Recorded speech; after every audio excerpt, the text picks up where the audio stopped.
امریکہ نے اپنے شہریوں کو فوری طور پر مشرق وسطی کے 14 ممالک سے نکلنے کی ہدایت کر دی۔ امریکی اسٹیٹ ڈپارٹمنٹ کی طرف سے جاری کی جانے والی ایڈوائزری میں کہا گیا کہ بحرین، مصر، ایران، عراق، اسرائیل بشمول مغربی کنارے اور غزہ، اردن، کویت، لبنان، عمان، قطر، سعودی عرب، شام، متحدہ عرب امارات اور یمن میں موجود امریکی حفاظتی مسائل کی وجہ سے فوراً اپنے طور پر نکل جائیں۔ دوسری جانب کینیڈین حکومت نے بھی اپنے شہریوں کو فوری طور پر دبئی چھوڑنے کی ہدایت کی۔ کینیڈین حکومت کا کہنا ہے کہ خصوصی پروازوں کا انتظار نہ کریں، زمینی راستے سے سعودی عرب یا سلطنت عمان پہنچیں۔ کینیڈین حکام نے کہا کہ کسی بھی وقت میزائل یا ڈرون حملے کا خدشہ ہے۔ سیکیورٹی صورتحال اچانک مزید بگڑ سکتی ہے۔ شہری فوجی تنصیبات اور حساس مقامات سے دور رہیں۔ اسرائیل کے ایجنڈے میں صہیونی اثر و رسوخ کو پاکستان تک لانا ہے۔ وزیر دفاع خواجہ آصف نے کہا ہے کہ صہیونیت انسانیت کے لیے خطرہ ہے۔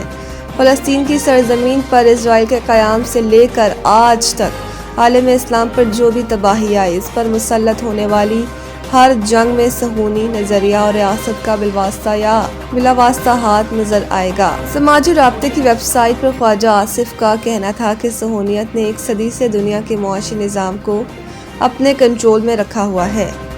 بڑی طاقتیں جوہری طاقت کے ہاتھوں یرغمال ہیں۔ اللہ کی مدد، ہماری مسلح افواج کی طاقت دنیا بھر میں معترف ہے کہ ہماری خود مختاری کی حفاظت ہے۔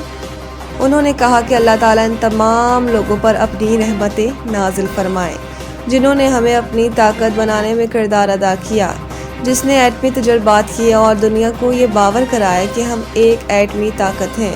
انہوں نے مزید کہا کہ معاہدے کے لیے ایران کی آمادگی کے باوجود ان پر جنگ مسلط کر دی گئی ہے اور اسرائیل کے ایجنڈے میں جو صہیونیوں کی طرف سے ترتیب دیا گیا ہے، اس میں اسرائیل کے اثر و رسوخ کو پاکستان کی سرحد تک لانا شامل ہے۔ انہوں نے کہا کہ اللہ عالم اسلام کو اتحاد، اتفاق اور اپنے دشمنوں کو پہچاننے کی توفیق عطا فرمائے۔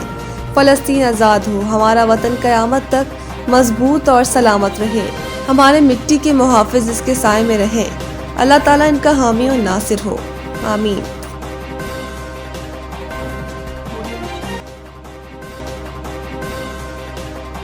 پاک فضائیہ کی کارروائی جلال آباد میں ایمونیشن ڈپو اور ڈرون سٹوریج تباہ۔ سیکیورٹی ذرائع کے مطابق پاک فضائیہ کی کارروائی میں جلال آباد میں ایمونیشن ڈپو اور ڈرون سٹوریج تباہ کر دیا گیا۔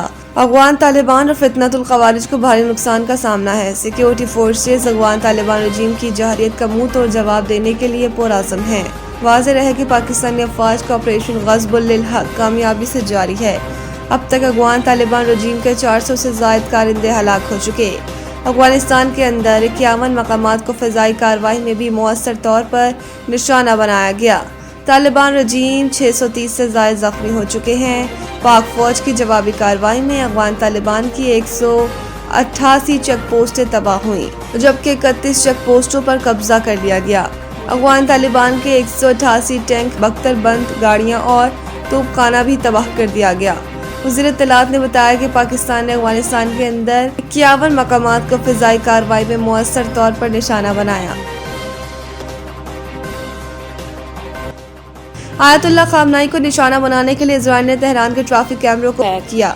برطانوی اخبار کی رپورٹ فائنینشل ٹائمز کی رپورٹ میں آیت اللہ خامنہئی کو نشانہ بنانے کی اسرائیلی انٹیلی جنس مہم کی تفصیلات بتائی گئی ہے۔ رپورٹ کے مطابق اسرائیل کے منصوبے کے تحت تہران کے ٹریفک کیمرے ہیک گئے ہیں اور کئی سالوں تک ان کی ویڈیوز خفیہ طور پر طلبی منتقل ہوتی رہیں۔ رپورٹ کے مطابق پاستو اسٹریٹ پر محافظوں اور ڈرائیوروں کو نقل و حرکت مسلسل نگرانی میں رہی۔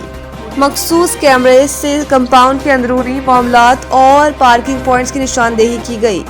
فائنینشل ٹائمز کے مطابق الگورتھمز کے ذریعے سیکیورٹی اہلکاروں کی طرز زندگی، ان کے معمولات زندگی، گاڑی کھڑی کرنے کی جگہ اور کام کے راستے معلوم کیے گئے۔ رپورٹ کے مطابق اسرائیل اور CIA کو خامنہئی کی میٹنگ کے وقت اور شرکاء کی پیش کی اطلاع تھی۔ رپورٹ میں دعویٰ کیا گیا کہ حملے کے وقت موبائل ٹاورز جزوی طور پر غیر فعال ہو گئے، جس کے باعث حفاظتی عملہ ممکنہ وارننگ سے محروم رہا۔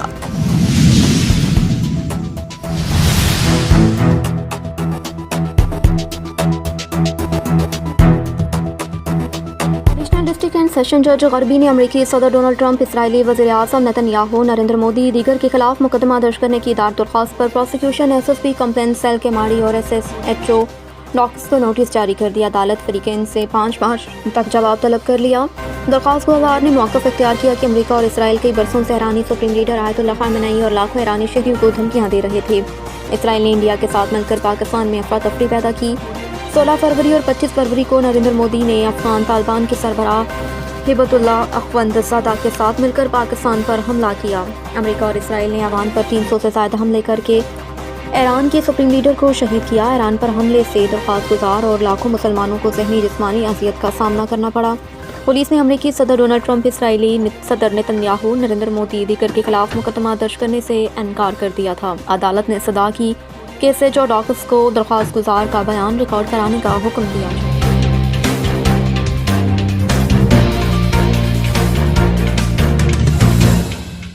سندھ ہائی کورٹ نے اسٹیل مل کے ملازم شوکت علی جٹ کی برطرفی کے خلاف دائر درخواست پر وزارت پیداوار کو درخواست گزار کے کیس پر فیصلہ کرنے کی ہدایت کی۔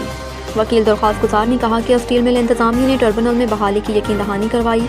انتظامیہ نے درخواست واپس لینے کے بعد بحالی سے انکار کر دیا۔ اسٹیل مل کے وکیل نے بتایا کہ اسٹیل مل 2015 سے بند ہے۔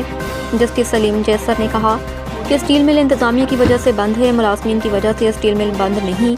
اسٹیل مل کے وکیل نے بتایا کہ وزارت پیداوار کی ہدایت پر مرحلہ وار ملازمین کو ریلیف کر رہے ہیں۔ لیبر ٹریبونل کے حکم پر 5000 سے زائد ملازمین کو بحال کیا۔ عدالت نے اسٹیل مل کے وکیل سے استفسار کیا کہ درخواست گزار کے معاملے پر فیصلہ کیوں نہیں کرتے۔ وکیل اسٹیل مل نے کہا کہ درخواست گزار کے کیس کا فیصلہ وزارت پیداوار نے کرنا ہے۔ عدالت نے کہا کہ ٹھیک ہے، پھر ہم سیکریٹری کو طلب کرتے ہیں۔ وکیل اسٹیل مل نے بتایا کہ پہلی کمیٹی تشکیل دی جائے گی، کم از کم 2 ماہ لگ جائیں گے۔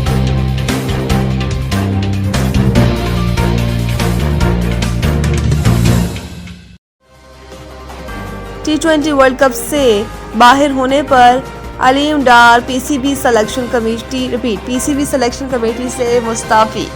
اندرونی کہانی سامنے آ گئی۔ آئی سی سی T20 ورلڈ کپ میں سپر 4 مرحلے میں بدترین پرفارمنس کے بعد قومی ٹیم کے ایونٹ سے آؤٹ ہونے پر قومی سلیکشن کمیٹی کے رکن علیم ڈار نے مستعفی ہونے کا فیصلہ کیا۔ ذرائع کے مطابق سلیکشن کمیٹی میں مصباح الحق بھی خاموش ہے اور عاقب جاوید کوچ مائک ہیسن کی ہر بات میں ہاں ملاتے ہیں۔ انتہائی قریبی ذرائع کا کہنا ہے کہ علیم ڈار کا شکوہ ہے کہ سلیکٹرز پاکستان کے بہترین 20 کھلاڑیوں کا اعلان کرتے ہیں، پھر کپتان اور کوچ غلط 15 کا انتخاب کرتے ہیں اور پھر پلئنگ 11 میں بھی غلط منتخب کی جاتی ہے۔ سلیکٹرز تو صرف تنقید کے لیے رہ جاتے ہیں۔ آئی سی سی T20 ورلڈ کپ میں علیم ڈار نے سابق کپتان بابر اعظم اور آل راؤنڈر شاداب خان کی بنا پرفارمنس اسکواڈ میں شمولیت پر تحفظات کا اظہار کیا۔